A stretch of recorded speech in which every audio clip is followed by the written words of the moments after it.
Hi guys, இன்றைக்கி என்ன பார்க்க போகிறோன்னா ரவை உப்புமா செய்வது எப்படின்னு பார்க்க போகிறோம். அதுக்கான தேவையான பொருள் தான் ஆனியன் 2 ஆனியன் எடுத்துக்கணும், கேரட் 2, கருவேப்பிலை, பச்சை மிளகாய் 2 எடுத்துக்கணும்.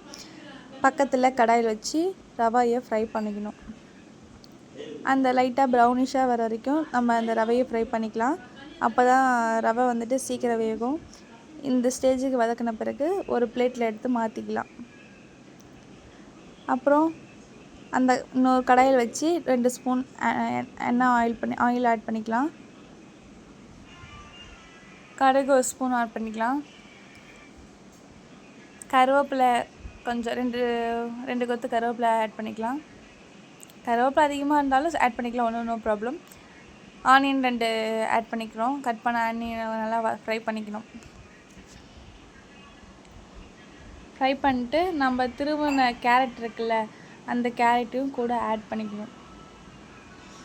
ப்ரௌனிஷாக வரைக்கும் வெங்காயத்தை ஆட் பண்ணிட்டு தான் இந்த இது எடுத்துணும்.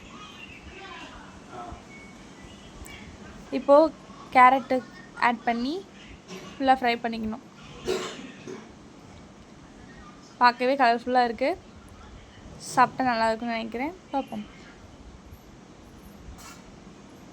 அப்புறம் இந்த சேனலை சப்ஸ்கிரைப் பண்ணாதீங்க, மறக்காமல் சப்ஸ்கிரைப் பண்ணிவிடுங்க, லைக் பண்ணிவிடுங்க, கமெண்ட் பண்ணிவிடுங்க.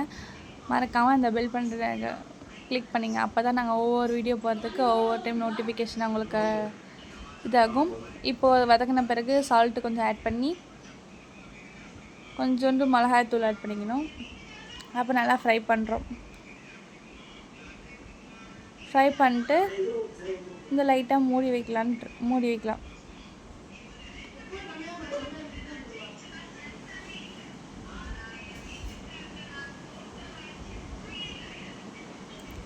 இந்த ஸ்டேஜில் வரப்போ எல்லாம் சேர்த்து லைட்டாக மூடி வச்சிடலாம்.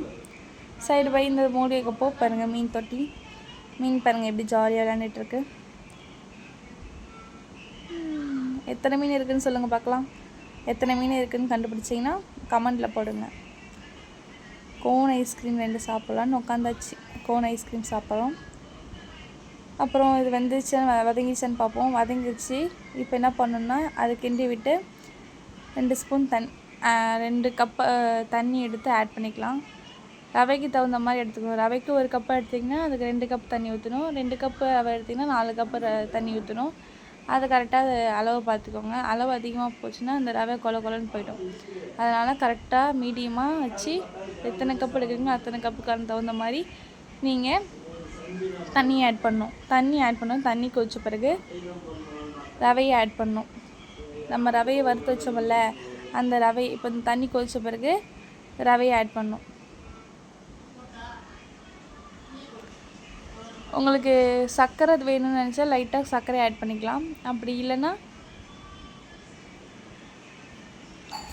அதை ஸ்கிப் பண்ணிக்கலாம். இப்போ ரவையை கொட்டி கிளறிக்கலாம்.